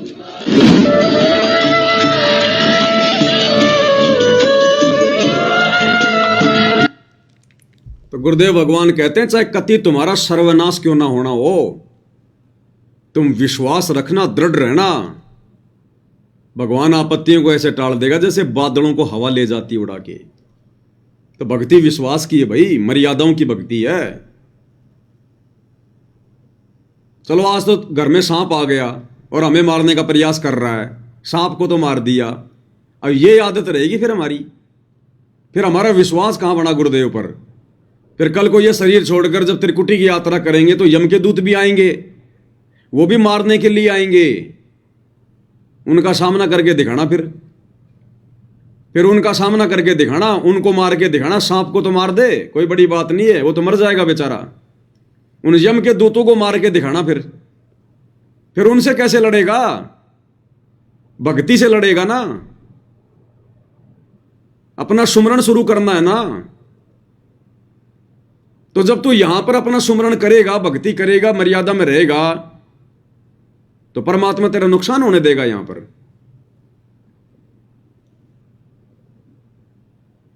और एक सत्संग में गुरुदेव भगवान ने मीराबाई के चाचा ससुर भुवन के बारे में बताया। भुवन के बारे में, भुवन राणा का महामंत्री था और उसको शिकार भी खेलने के लिए जाना पड़ता था। और भुवन ने नाम दीक्षा भी ले ली थी मीराबाई के कहने पर कबीर परमेश्वर जी से। एक दिन भुवन शिकार खेल कर आया, वापस आकर मीराबाई को बताने लगा कि आज मैंने एक गर्भवती हिरण को मारा, एक ही तलवार के झटके में 2 टूक कर दिए मैंने, गर्भवती थी। मीरा ने कहा कि चाचा तू भक्ति नहीं कर सकता, तू भगत नहीं है, तेरा हाथ कैसे उठ गया? गुरुजी तो चींटी को भी सताने से मना करते हैं, चाचा तू भक्ति के योग्य नहीं है। वो भी डर गया, उसको भी अपनी गलती का पश्चाताप हुआ कि चाचा तेरा तो नाम खंड हो गया। आगे से भवन के मन में ऐसी धारणा बन गई, उसने वो लोहे की तलवार रखना बंद कर दिया, लकड़ी की तलवार रखना शुरू कर दी। बोला अगर मारना भी पड़ गया तो खाली लकड़ी वकड़ी मार दूंगा, लेकिन हत्या नहीं करूंगा। और क्या सोचा भवन ने कि भले शेर मुझे खा जाए लेकिन मैं हत्या नहीं करूंगा। अब यहां ये बात भी तो बोल रहे हैं गुरुदेव, उस बात को तो हमने पकड़ लिया कि सांप आ जाए घर में तो मार दो, और यहां भी तो वही परमात्मा बोल रहे हैं भवन का उदाहरण देकर, भले शेर मुझे खा जाए लेकिन मैं हत्या नहीं करूंगा।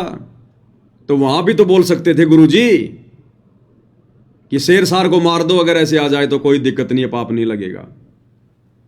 गुरुदेव भगवान के मुख कमल से सुनते हैं।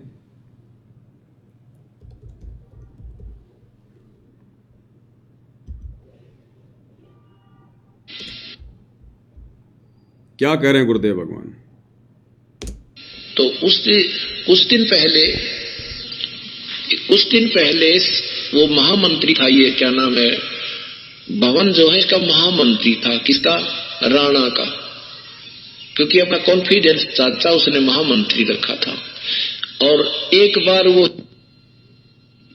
राणा के साथ भवन उनका महामंत्री, तो उसने गर्भवती मृगणी को काट दिया था। गर्भवती मृगणी उसकी तलवार पे शिकार कर दी थी, और वो तड़प तड़प माँ बेटा दोनों मर गए थे। उस दिन के बाद वो मीराबाई से आकर उसने बताया कि बेटी आज मेरे से ये गलती होगी।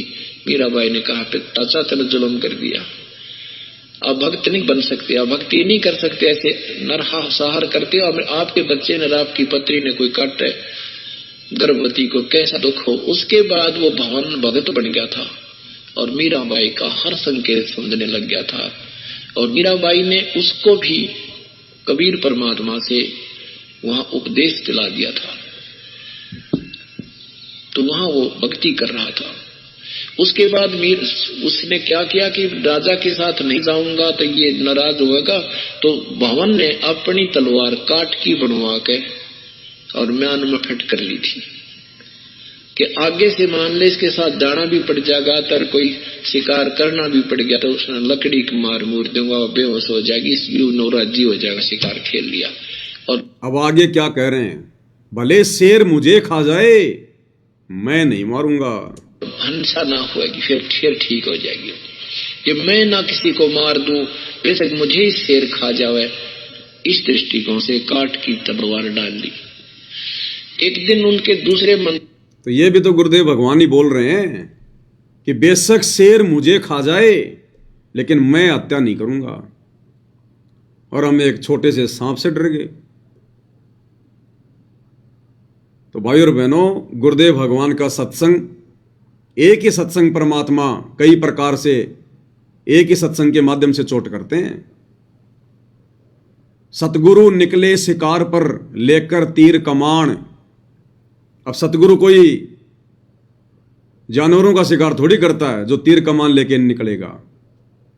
सतगुरु निकले शिकार पर, यानी अपने इस तत्व ज्ञान को देने के लिए, काल के लोक से भक्तों का शिकार करने के लिए। अरे शिकार करके कहां ले जाते हैं? अपने घर पर।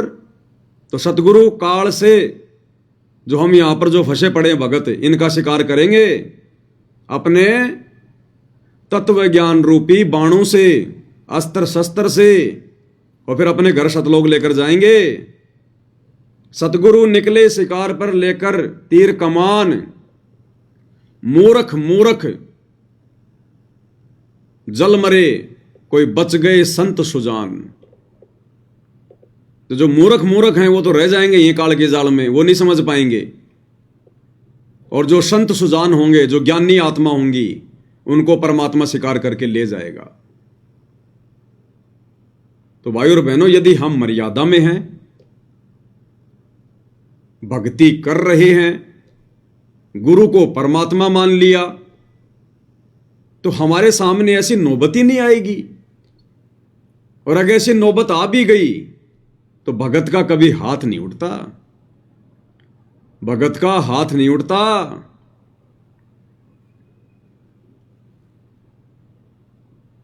एक सत्संग में गुरुदेव भगवान ने हनुमान जी का जिक्र किया। हनुमान जी का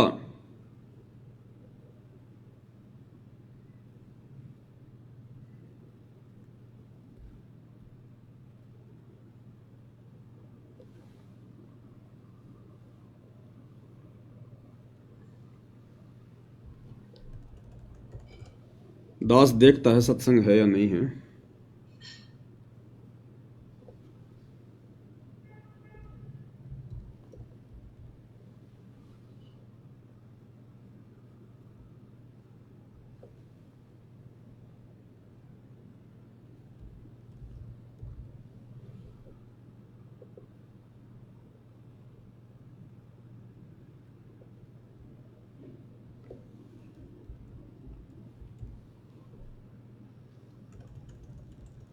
दास ने सेव तो किया था भाई और बहनों, कहाँ चला गया।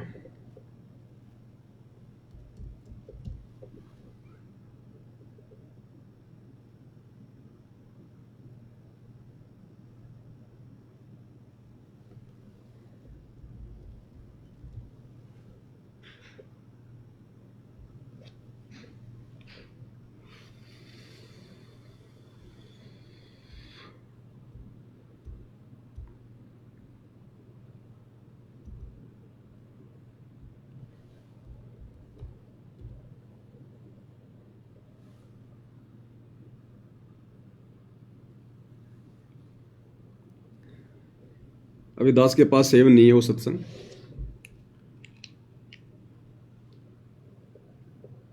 उसमें जब त्रेता युग में कबीर परमेश्वर मुनिंदर ऋषि के नाम से आए हुए थे, फिर हनुमान जी से ज्ञान गोष्ठी हुई, तो हनुमान जी ने कहा कि युद्ध ऐसे नहीं जीता जाता। मैं एक गदा मारता था, 50-50 लोग मरते थे, लाखों लोगों को मारा मैंने। तब कबीर परमेश्वर जी ने कहा कि हनुमान, ये भक्तों के लक्षण नहीं है, ये लोगों को मारना, मार पिटाई करना, लड़ाई झगड़ा करना, ये भक्तों के लक्षण नहीं है। भगत तो किसी के तरफ उंगली भी नहीं उठा सकता, उंगली भी नहीं कर सकता भगत तो किसी की तरफ। मिल गए सत्संग मालिक के आशीर्वाद से।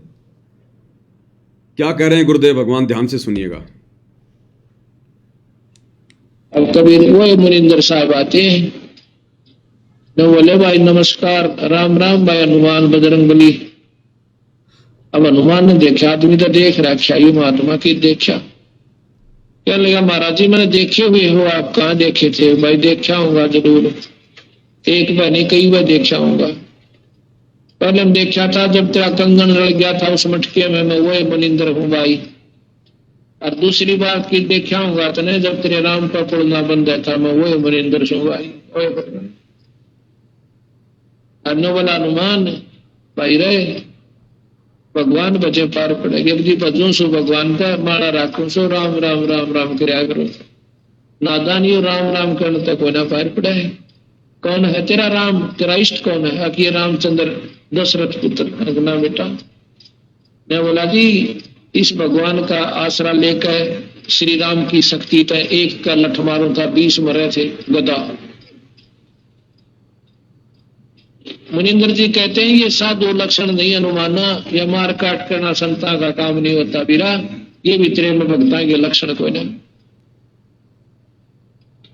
फिर बता भाई, मान जा मेरी बात हनुमान जी।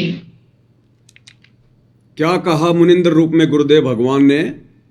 जब हनुमान जी ने कहा कि मैं एक का लठ मारू था 50-50 मरे थे, तो गुरुदेव ने कहा कि ये संतों भक्तों के लक्षण नहीं है, मार पिटाई करना, लड़ाई झगड़ा करना। ये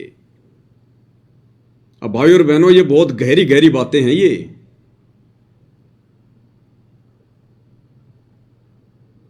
बहुत सारे भगत भाई बहन जो फौज में सेवा दे रहे हैं, जो पुलिस में सेवा दे रहे हैं, और लड़ाई के समय फिर बॉर्डर पर उनको जाना पड़ेगा, लड़ाई करनी पड़ेगी, बंदूक हाथ में होगी, सामने वाले को माला पहनाने के लिए नहीं, उसकी जान लेने के लिए, उसको मारने के लिए,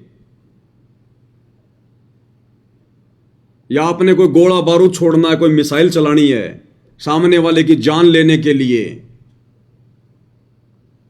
हर एक चीज को गुरुदेव भगवान खुल के नहीं बताएंगे। आप कैसे किसी की जान ले सकते हैं सतगुरु रामपाल जी के भगत होकर?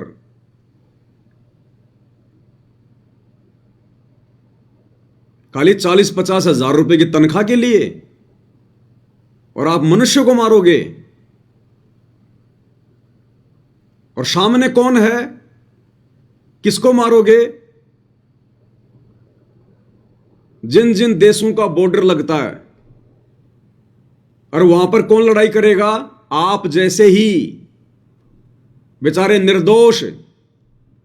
आप अगर भगत हो सतगुरु रामपाल जी के, फौज पुलिस में हो और लड़ाई करने के लिए बॉर्डर पे चले गए, तो दूसरे देश से भी तो बेचारे सैनिक ही आएंगे, वो भी तो आपकी तरह ही हैं। और उनमें यदि तुम्हारा कोई भगत भाई हुआ तो,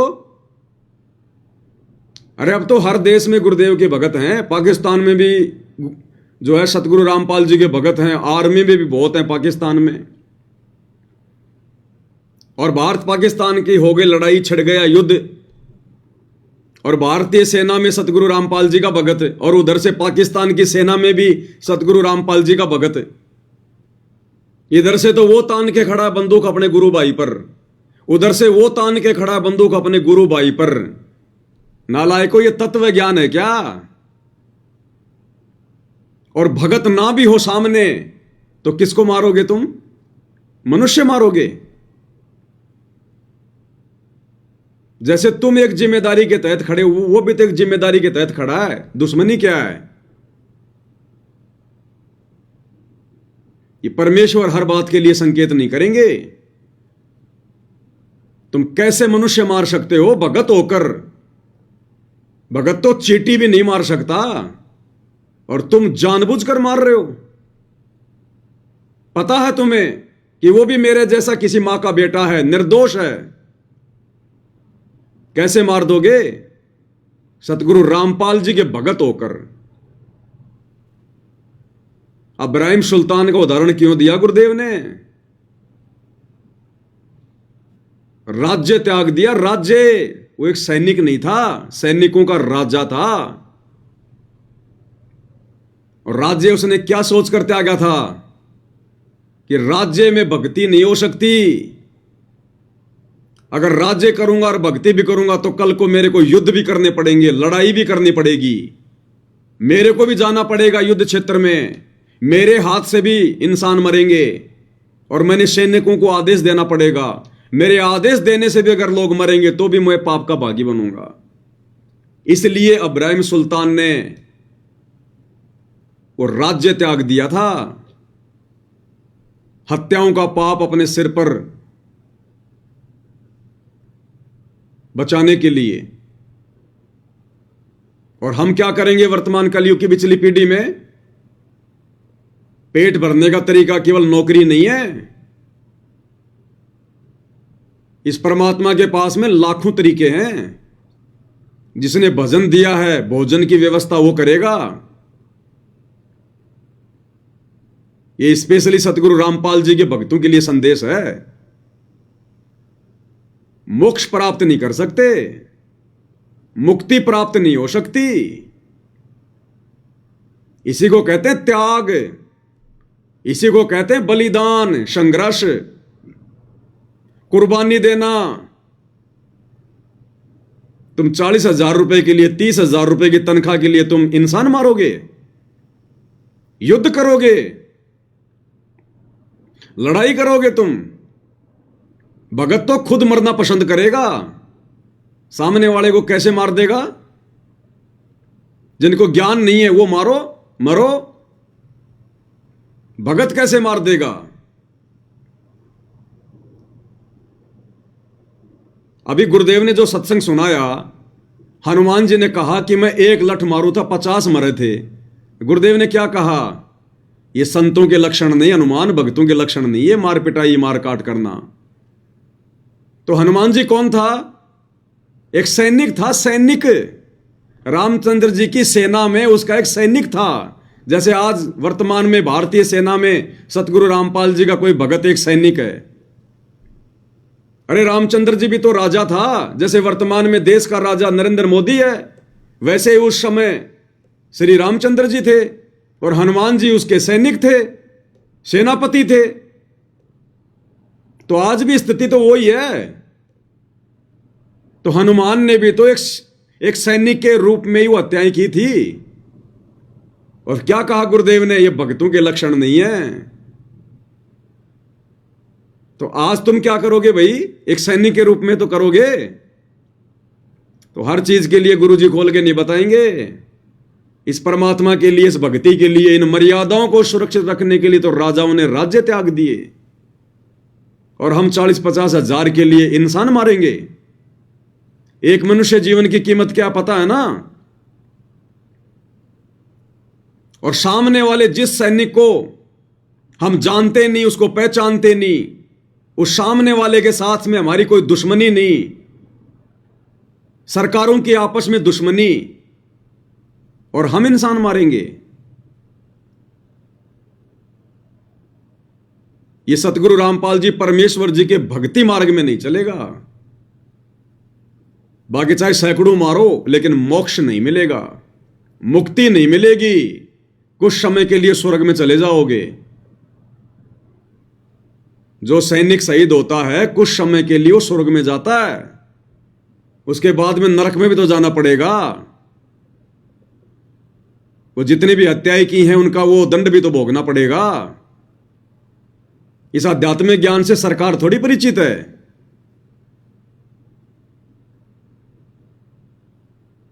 तो हर चीज के लिए गुरुदेव भगवान नहीं बताएंगे, संकेत ही काफी होते हैं। अगर भक्ति बचानी है तो, अगर मोक्ष प्राप्त करना है तो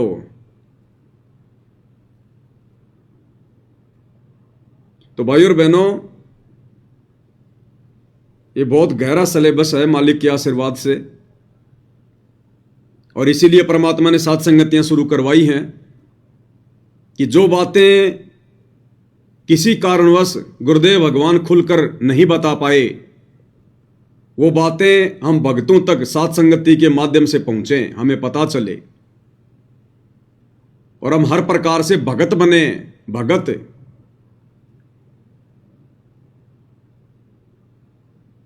मीराबाई के चाचा ससुर ने, वो भी तो सैनिक था, सेनापति था। अरे वो भी तो राणा का सेनापति था। उसने काठ की तलवार रख ली कि आज के बाद हत्या नहीं करूंगा। लकड़ी की तलवार रखी उसने। तो ये वर्तमान के भगत सोच लेना जो ऐसी परिस्थितियों में फंसे हों। भगवान ने पेट भरना है, नौकरियां पेट नहीं भरेंगी, ध्यान रख लेना। ये कल को महाविनाश का समय आ रहा है, जब तुम्हारी सरकारें नहीं रहेंगी, तुम्हें कौन तनख्वाह देगा? तुम्हें कौन सैलरी देगा? ये लॉकडाउन के समय तुम लोगों ने अपना पेट भरा या फिर इन सरकारों ने तुम्हारा पेट भरा? तो सतगुरु के आश्रय रहेंगे तो सतगुरु पेट भरेगा, जो सरकारों का भी पेट भर रहा है, उन राजाओं का भी पेट भर रहा है। और जब राजाओं के कर्म बिगड़ जाते हैं तो वो भी भूखे मरते हैं, भूखे। 1720 में जो अकाल पड़ा था, गुरुदेव ने क्या वाणी कही है?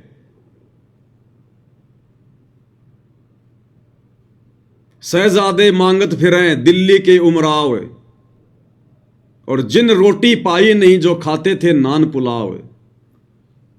शहजादे मांगत फिरें दिल्ली के उमराव,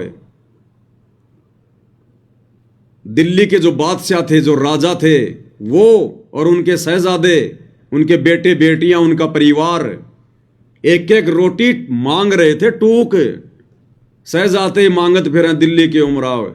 और जिन रोटी पाई नहीं, उनको रोटी का टुकड़ा भी खाने को नहीं मिला। मांग मांग कर भी जो खाते थे नान पुलाव, जो 56 प्रकार के भोग खाते थे। तो ये समझदार भक्तों के लिए संकेत ही काफी है, अगर अपनी भक्ति बचानी है तो। कितने भगत भाई बहन हैं जो अपनी नौकरियां छोड़ छोड़ के आ रहे हैं, अपना रिजाइन दे दे के आ रहे हैं। आने वाला समय कितना खतरनाक है कि कहीं हम कोई पाप के भागी ना बन जाएं। भले पेंशन ना मिले तो ना मिले, नौकरियां छोड़ छोड़ के घर बैठे हैं, जो मार काट वाली नौकरियां हैं, रिजाइन दे दे के आ रहे हैं कि साहब बस हो गया, बहुत हो गया। अब तो सतगुरु की भक्ति रूपी सेना में सैनिक बनेंगे, बाकी बहुत बन लिए हम सैनिक। उन हत्याओं का पाप हमारे सिर पे रखा हुआ, आज तक वो ही नहीं उतर रहा। तो हर चीज को गुरुदेव भगवान खोल के नहीं बताएंगे, ध्यान रख लेना। तो भाई और बहनों, मालिक की रजा है,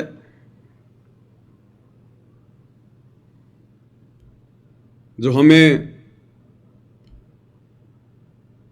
आगामी समय में जो काल का कहर टूटने वाला है, उस समय हमें अपनी भक्ति बचाने वाली बातों से परमात्मा परिचित करवा रहे हैं, हमें पहले से आगाह करवा रहे हैं गुरुदेव भगवान कि अपने टारगेट को मत भूलना। हमारा टारगेट है मोक्ष प्राप्त करना, हमारा मिशन है मुक्ति प्राप्त करना। और जिस परमात्मा को पाने के लिए, जिसकी मर्यादाओं को निभाने के लिए राजाओं ने राज्य त्याग दिए, फिर आप और हम हैं क्या? तो अब की बार ये गलतियां नहीं चलेंगी, बिल्कुल भी, बिल्कुल भी। ये सबसे बड़ा उदाहरण है। हनुमान जी भी एक सैनिक थे, जैसे आज तुम सैनिक हो, संत रामपाल जी के भगत होकर। और मारोगे तो किसको मारोगे? निर्दोष को। ना तो भारत का प्रधानमंत्री जाएगा लेके बंदूक, ना पाकिस्तान का प्रधानमंत्री आएगा लेके बंदूक। उधर भी सैनिक निर्दोष, इधर भी सैनिक निर्दोष। और गुरुदेव भगवान क्या कहते हैं? जान बूझ सांची तजे और करे झूठ से ने, ताकि संगत है प्रभु शौपन में भी ना दे। इच्छा कर मारे नहीं, बिन इच्छा मर जाए, कहे कबीर उस भगत को पाप नहीं लगाए। आप तो जानबूझ के मारोगे, सब कुछ पता होते हुए, तत्व ज्ञान मालूम होते हुए। तो आगामी समय में भाई अपना बचाव कर लेना, जैसा भी यह संकेत परमात्मा ने करवा दिया है। 2 रोटी भगवान देगा, ध्यान रख लेना। अगर भजन करोगे तो भोजन परमात्मा देगा। सारे भाई बहन कोई हाथ में बंदूक लेके नहीं कमा रहे, दुनिया भर के काम धंधे दे रखे भगवान ने। भक्ति करने वालों के लिए परमात्मा 1000 रास्ते खोल देता है। तो समझदार को संकेत ही काफी है। शायद आज परमात्मा ने इसी भेद को खुलवाना था।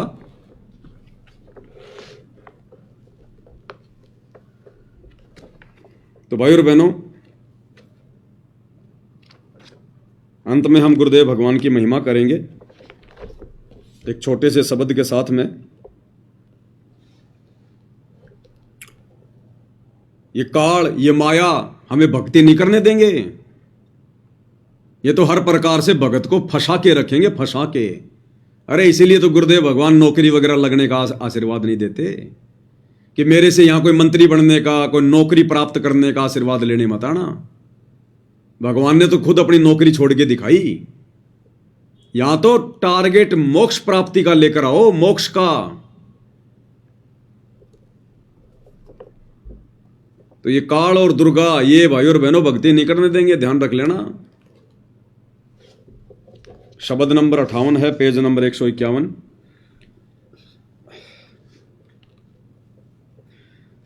माया हर टोहूं सो तू तो रोप रही चाले। माया हर टोहूं सो तू तो रोप रही चाले। माया हर टोहूं सू, कि मैं तो परमात्मा को टोने के लिए, परमात्मा को ढूंढने के लिए निकला हूं, भक्ति करने के लिए। तू तो रोप रही चाले, तूने तो गजब कर दिया। मुझे कहां कहां तूने फंसा के छोड़ दिया, मेरे पैरों में तूने बेड़ियां डाल दी।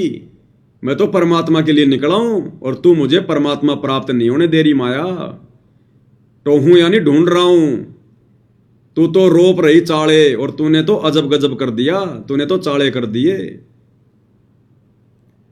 माया हर टोहूं सो तू तो रोप रही चाले। माया हर टोहूं सो तू तो रोप रही चाले। अब ये फंसाए रखा उन भाई बहनों को ध्यान रख लेना, आने वाले विनाशकारी समय में तुम्हारे से पाप करवाने के लिए, तुम्हारे से हत्याएं करवाने के लिए, तुम्हारे सिर पर पाप कर्मों की वो गठड़ी डालने के लिए ये काल ने तुम्हारे को पहले से फंसा रखा है। जब माया तू घर में आ जा, मूर्ख मस्ती कुटुंब पर छा जा। जब माया तू घर में आ जा, मूर्ख मस्ती कुटुंब पर छा जा। अमल नशा सबके मन भाजा, कुबद कमा के चाली। माया हर टोहूं सो तू तो रोप रही चाले। माया हर टोहूं सो तू तो रोप रही चाले। परमात्मा कहते हैं जब माया तू घर में आ जा, मूर्ख मस्ती कुटुंब पर छा जा। माया के अनेकों रूप हैं, कोई शरीर से बलशाली है, अहंकार हो गया, वो भी माया, माया ने घेर लिया। किसी के 2, 4, 5 संतान हैं, अट्टे कट्टे हैं, वो किसी को जीने नहीं देता, उसको अहंकार हो गया अपनी संतान का, लटका। किसी के घर में धन ज्यादा आ गया, वो अहंकार हो गया। किसी का बेटा कोई बड़ा अधिकारी बन गया, वो पहन के नई धोती पूरे गांव में घूमता रहता है। तो ये माया हर प्रकार से भगत को घेर के रखती है। तो कहते हैं जब माया तू घर में आ जा, मूर्ख मस्ती कुटुंब पर छा जा। उस परिवार में मूर्ख मस्ती छा जाती है, 2 के 4 करने में लग जाएगा। फिर कोई भी सलाह दे देगा, पता है इसके घर में पैसे हैं, अरे ये बिजनेस कर ले, ये वाला काम कर ले, मेरे को भी पार्टनर बना ले, और लगवा के उसके 5-10 लाख रुपए साइड में हो जाएगा। फिर कि भाई मैं क्या करूं, मैंने तो अच्छा आइडिया बताया था, अब तेरे भाग्य में नहीं चला तो नहीं चला। अमल नशा सबके मन भाजा, कुबद कमा के चाल है। अब जिसके घर में ज्यादा माया होगी, ज्यादा पैसा होगा, वो कुबद ही करेंगे। नशा तो फिर सबसे पहले है, गाड़ी खरीद के लाएंगे और गाड़ी में फिर बोतल रखने का, गिलास रखने का तो खांचा आता ही आता। फिर कभी उस यार दोस्त को लेके घूमेगा, कभी दूसरे को लेके घूमेगा। तो कहते हैं अमल नशा सबके मन भाजा, कुबद कमा के चाली। माया हर टोहूं सू तू तो रोप रही चाले। जय कोई नेक कमाई करता, पाप कर्मों से रह जो डरता। जय कोई नेक कमाई करता, पाप कर्मों से रह जो डरता। टोटे के माओ मरता देखा, कैसे वो हरि गुण गाले। माया हर टोहूं सू तू तो रोप रही चाले। माया हर टोहूं सू तू तो रोप रही चाले। कहते हैं जय कोई नेक कमाई करता, पाप कर्मों से रह जो डरता। जो बेचारा नेक कमाई करता है, सीधा सिंपल जीवन जीता है, कहते हैं ये माया, ये काल उसको जीवन नहीं जीने देता। जय कोई नेक कमाई करता, पाप कर्मों से रह जो डरता। टोटे के मां वो मरता देखा, कैसे वो हरि गुण गाले।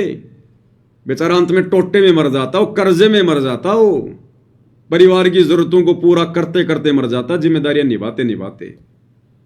कैसे वो हरि गुण गा ले, उसको हर प्रकार की परंपराओं में फंसा के रखा जाता है। घर में 4 रुपए की आमदनी नहीं, हर तीसरे महीने में दिवाली आ गई, होली आ गई, मकर संक्रांति आ गई, दुनिया की देखा देखी खर्चा करना पड़ता है, बच्चों को पटाखे लाके देने पड़ते हैं, फिर कोई भात आ गया, कोई छुचक आ गया, किसी का पीली आ गया, कोई कोथड़ी आ गई, कोई सिंधारा आ गया, कोई रिश्तेदार मर गया, किसी के घर में किसी का जन्म हो गया। दुनिया भर के काल ने हमारे चक्कर बांध रखे हैं, लेन देन में फंसा रखा है। कहते हैं कैसे वो हरि गुण गा ले, बेचारा कैसे तो भक्ति कर ले वो, और कैसे फिर वो परमात्मा की भक्ति कर ले, उसके गुण गा ले। समय नहीं छोड़ा इस काल ने, इस माया ने इस कदर जीव को बांध के रखा हुआ है। यानी आप और हमने विचार करना है कि कैसे आप और हमारे ऊपर दया हुई है। इस काल ने जिस प्रकार से सारी दुनिया को माया के जाल में बांध रखा है, और आप और हमें गुरुदेव ने इस माया के जाल से, इसकी कुंडली से बाहर निकाल के, हर प्रकार की मर्यादाओं से, धर्म कर्म से परिचित करवा के आप और हमसे कैसे परमात्मा अपने गुण गवा रहे हैं। ये कितनी बड़ी मेहर है। सांप की कुंडली से बाहर निकलना कितनी बड़ी मेहर है ये। सुन माया तेरी महिमा गाऊं, कनक कामनी काल दर्शाऊं। सुन माया तेरी महिमा गाऊं, कनक कामनी काल दर्शाऊं। ओया रावण का नाश दिखाऊं, ये माया घर गाले माया हरटो हूं सू। तू तो रोप रही चाले माया हरटो हूं सू। तू तो रोप रही चाले। सुन माया तेरी महिमा गाऊं, यानी माया मैं तेरे अवगुण बताऊं। यहां पर महिमा का मतलब है मैं तेरे अवगुण बताऊं, तो किस कदर जीव को बांध के रखती है। सुन माया तेरी महिमा गाऊं, कनक कामनी काल दसाऊं। कनक यानी सोना और कामनी यानी स्त्री। कहते हैं इनमें तो साक्षात काल निवास करता है, काल। सुन माया तेरी महिमा गाऊं, कनक कामनी काल दर्शाऊं। कनक यानी सोना और कामनी यानी स्त्री। कहते हैं इनमें तो साक्षात काल बैठा है, साक्षात काल। बकवाद करने वाले भक्ति के निकट भी नहीं है। जो सोना चांदी पहन के घूमते हैं भक्ति के निकट भी नहीं है। दुनिया की नजरों में सतगुरु के भगत, और सिर में, नाक में, कान में काल को बैठाए हुए हो। ओया रावण का नाश दिखाऊं, ये माया घर गाले। स्त्री के चक्कर में रावण ने अपनी दुर्गति करवा ली। सोने की लंका के अभिमान में रावण ने अपनी दुर्गति करवा ली। कनक और कामनी के चक्कर में, उस अहंकार के चक्कर में रावण कुत्ते वाली मौत मरा। ये माया घर गाल है, यानी सत्यानाश कर देती है, घर को बर्बाद कर देती है। माया हरटो हूं सू, तो रोप रही चाले। गंगा के मां बन जा पानी, राजा के घर हो जा रानी। गंगा के मां बन जा पानी, राजा के घर हो जा रानी। महाभारत सी कर दे कहानी, जंग माया कर वाले। माया हरटो हूं सू, तू तो रोप रही चाले। माया हरटो हूं सू, तू तो रोप रही चाले। गंगा के मां बन जा पानी। परमात्मा में वो कथा सुनाते हैं ना, 25,000 तीनों देवताओं के उपासक गंगा जी के घाट पर प्रथम स्नान को लेकर आपस में लड़ लड़ के मर गए। कहते हो पानी वहां पर माया बन गया, काल बन गया। और राजा के घर हो जा रानी, राजा के घर हो जा रानी, यानी जो ये द्रौपदी थी, ये रानी थी, युधिष्ठिर राजा था। और उस रानी के कारण, उसके कुबोल वचन के कारण महाभारत जैसी कहानी हो गई। 18 करोड़ लोग मारे गए। यानी वो द्रौपदी मुख्य सूत्रधार थी महाभारत की। उसके कुवचन के अंधों के अंधा पैदा होते हैं। राजा के घर हो जा रानी, महाभारत सी कर दे कहानी। जंग माया करवा ले, और महाभारत की जंग करवा दी। माया हरटो हूं सू, तो रोप रही चाले। अब बताओ, वो जितने भी सैनिक थे वो बेचारे बेवजह मरे ना, वो बिरानी आग में जल के मरे। अरे महाभारत का युद्ध कोई धर्म युद्ध थोड़ी था, कोई देश की सीमाओं का युद्ध थोड़ी था। आपस में कौरव पांडव भाइयों का भाई बंटवारा था और उन दोनों ने मिलकर 18 करोड़ सैनिकों का सत्यानाश करवा दिया। 18 करोड़ सैनिकों का। साधुआ में सिद्धि बन जा, तांत्रिक रिद्धि बन जा। साधुआ में सिद्धि बन जा, तांत्रिक रिद्धि बन जा। राजा के मन जीती बन जा, न्यू घेर नरक में डाले। माया हरटो हूं सू, तू तो रोप रही चाले। माया हरटो हूं सू, तू तो रोप रही चाले। साधुआ यानी जो भगत योगी, अगर किसी को अपनी भक्ति का अहंकार हो गया, अपनी कोई सिद्धि शक्ति का अहंकार हो गया, जैसे वो चुनक ऋषि अपनी सिद्धि का अहंकार हो गया, राजा मानदाता की 72 करोड़ की सेना मार दी, बन गया पाप का बागी। तो कहते हैं साधुआ में सिद्धि बन जा, यानी भगत को अपनी भक्ति का, अपनी सिद्धि का घमंड नहीं करना चाहिए बिल्कुल भी। आधीन होकर, दास भाव होकर अपनी भक्ति सफल करनी चाहिए।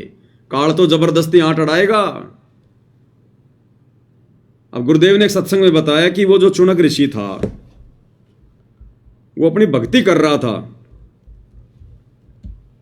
घर से निकला था भक्ति करने के लिए, परमात्मा पाने के लिए। घर से निकला था भक्ति करने के लिए।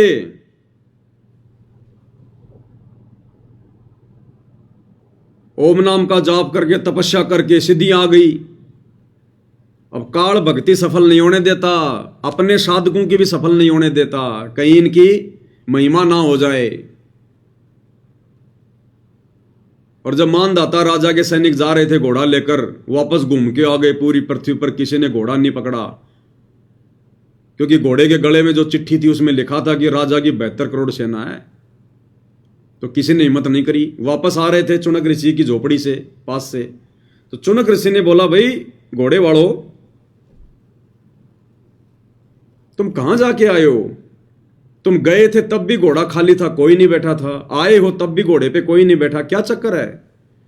बोला जी राजा मानदाता का घोड़ा है, और राजा मानदाता ने पूरी पृथ्वी पर यह ऐलान किया है कि अगर कोई मेरी खिलाफत करता है तो इस घोड़े को पकड़ ले और मेरे साथ युद्ध करना पड़ेगा, मेरे पास 72 करोड़ सेना है।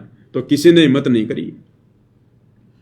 उसी समय काल ने प्रेरणा कर दी चुनक ऋषि में कि राजा को तो अहंकार हो गया, इसका अहंकार तोड़ना चाहिए।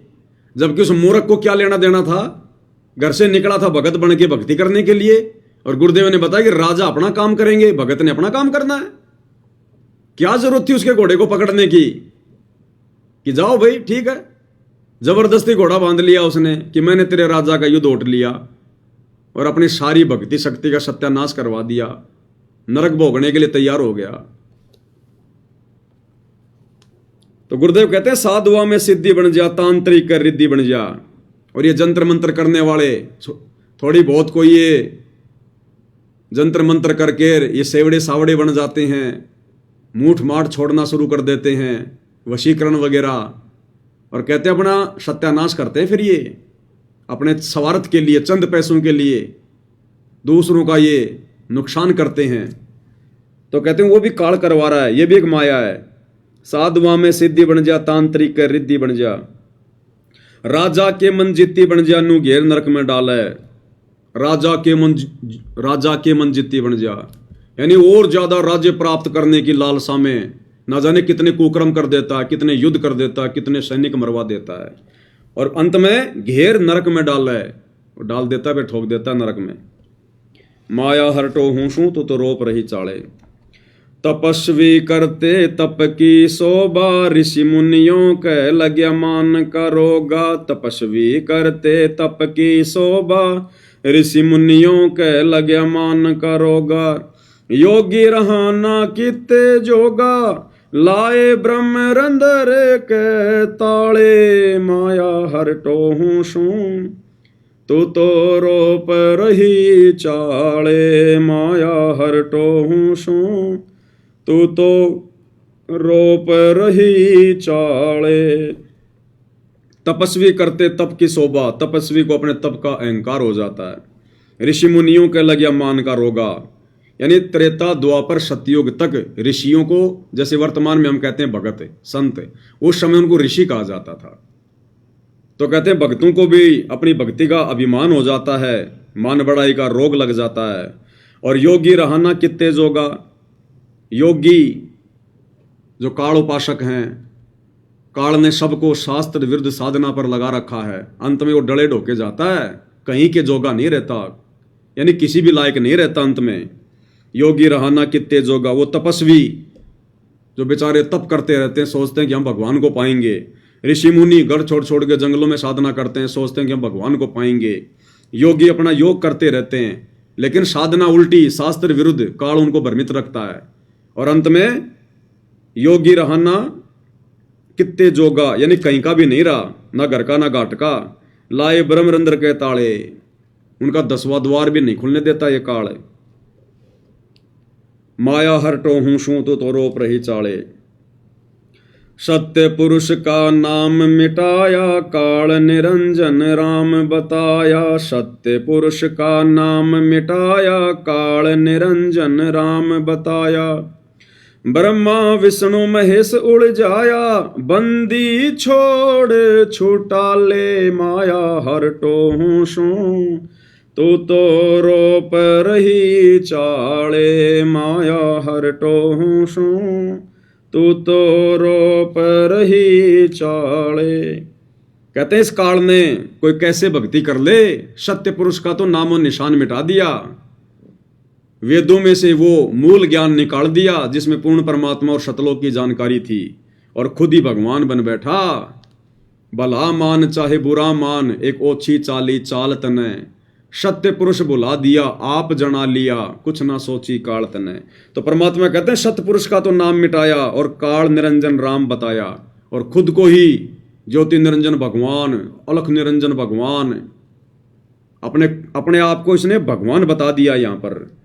और बाकी ये जो इनके पुत्र हैं ब्रह्मा विष्णु महेश, इनको भेजता रहता है यहाँ पर भगवान, जो है बना बना के इनको अवतार रूप में भेज देता है। बाकी दुनिया इनके पीछे लगी रहती है, इनको भगवान मान के पूजती रहती है।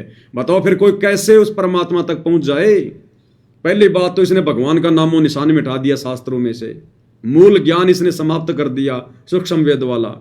फिर खुद को संसार में इसने भगवान साबित कर दिया कि ओम नाम सबसे बड़ा, इससे न बड़ा कोई, जो इसका सुमरण करे तो शुद्ध आत्मा होए।